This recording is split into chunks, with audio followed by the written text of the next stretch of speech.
Luna Classic, or LUNC, as all of the cool kids are saying, is beginning to trade on more and more centralized exchanges, and I do want to talk about what that looks like, because Voyager has now reopened Luna Classic for trading, and they will be finishing up all of the Luna 2.0 airdrops and allowing that to trade here pretty quick. So I want to talk about, this unfolding of all of the Luna 2.0 airdrops and why it's taking so long on some of these centralized exchanges. So we're going to jump right into it. If it sounds like something you're interested in, let's get started.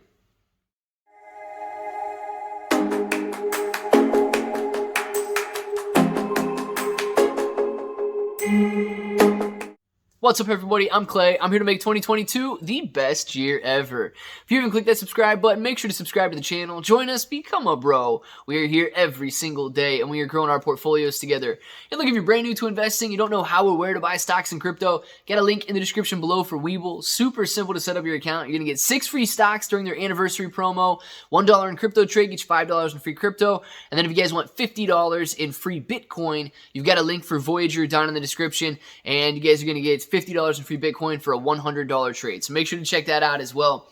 But guys, talking about Voyager, let's go into a little bit about what they were saying and what kind of insight it gives us into Terra Luna Classic, and Terra Luna 2.0, and really why this, process is taking so long to unfold. So it all depends on when they receive their funds from the Terra Luna 2.0 team. And I don't say the Terra Luna team, right? It's the Terra Luna 2.0 team. They have abandoned Terra Luna Classic, and Do Kwon and his friends or cronies or whatever you want to call them, they are only focused on Terra Luna 2.0. So knowing that, we have taken the back seat. Luna Classic has taken the backseat to anything that the Terra Luna community and the Terra Luna 2.0 community, I should say, is doing out there. And therefore, all of these centralized exchanges that had Terra Luna Classic listed, they are basically at the mercy of the Terra Luna 2.0 team on when they receive the airdrops, when they receive the liquidity to give these tokens and pass them on to guys like you and I. Now, knowing that, it's going to take place. Voyager has a very good post out on their Twitter if you want to check that out. But it's going to take place in a couple different stages. So I want you to be aware of that, because it's most likely going to transfer like this on all of the other centralized exchanges as they open up as well. And I know a lot have already opened up, so it's just a matter of time before all of them become available and you're able to trade Luna Classic and Terra Luna 2.0 on all of these centralized exchanges.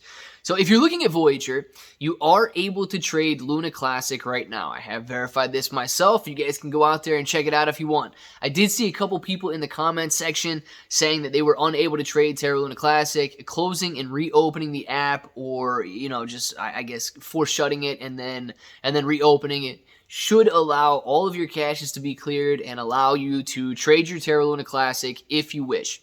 Now, as far as Terra Luna 2.0 goes and how they're handling the airdrop, you can trade your Luna Classic now, but your Luna 2.0 and your locked Luna 2.0. You're going to see two different coins in there, or it might fall into the same thing, but some of your coins in your Luna, your Terra Luna 2.0 may be locked.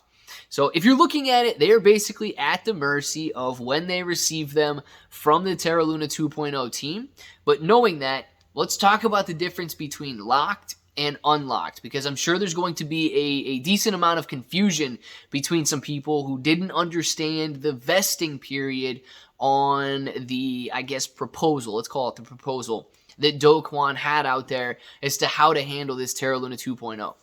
So, no, I forget the exact percentage. I think it may have been 30 to 35% of your Terra Luna airdrop will be unlocked and vested at the moment that you receive it. So if you were to go out there and you were to receive 100 Terra Luna 2.0, 30 to 35% of those should be available for trading immediately. Now, the rest is going to depend on how many Terra Luna Classic you held and at the time of that snapshot that was taken there, or if you guys held prior to the attack. They call it attack, right? But it found out that it's not really an attack. It's just people exploiting vulnerabilities in the Terra Luna blockchain and the pegging of that UST, that stable coin there. So depending on the amount that you held, you're going to see different vesting periods. I would imagine that the vast majority, if not every single one of us out there, held a small enough amount in Terra Luna Classic that we will have the shorter vesting period. Now, the fortunate and unfortunate thing in this vesting period, it depends on how you want to look at it, right?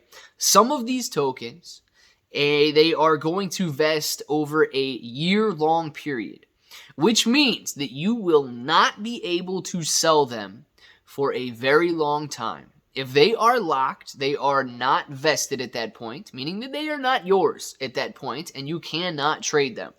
Once they become vested, now here's the pros and cons of that. You are going to be forced to hold.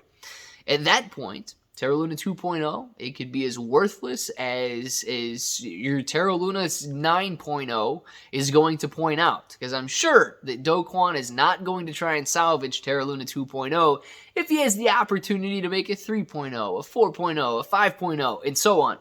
So you're going to be forced to hold. Now the great news is that if people build up this Terra Luna 2.0 community, if Do Kwon is actually successful at this, then, being forced to hold those coins, you're going to see the splendor of all of those gains. Now, that could work out very well for a lot of people. It could work out very poorly for a lot of people, but that is the plan. You need to understand the difference between the locked and the unlocked Terra Luna 2.0 that's going to be airdropped. Because what this all boils down to is, a period of patience for investors in Terra Luna Classic and Terra Luna 2.0, because this is not being handled in a very quick manner, especially when it comes to trading cryptocurrencies. Everything is here and now, but this process has been going on since May 27th, I believe, and watching your funds just be frozen for that long of a period, it's difficult. It's difficult to get through that, but we are one step at a time, and I do believe that once all of this nonsense with all of these snapshots and airdrops and so on are done with Terra Luna Classic and Terra Luna 2.0, once we stabilize in price, we will pretty easily be able to determine whether or not these coins are going to be successful or if they were just a passing by and people took advantage of the hype and the volatility. So until then, I want to know what you guys think about this entire situation. Whether or not you are excited about Terra Luna Classic or whether or not you are more excited about Terra Luna 2.0. Let us know in the comments below. And if this button right here is still red, make sure to click it, subscribe to the channel, join us, become a bro. We are here every single day and we are growing our portfolios together. Claybro883 on Twitter and Instagram, Webull, Binance, Gemini, Crypto.com, and Voyager, where you're going to get $50 in free Bitcoin for signing up there. And until the next time, hope each and every one of you have an awesome day.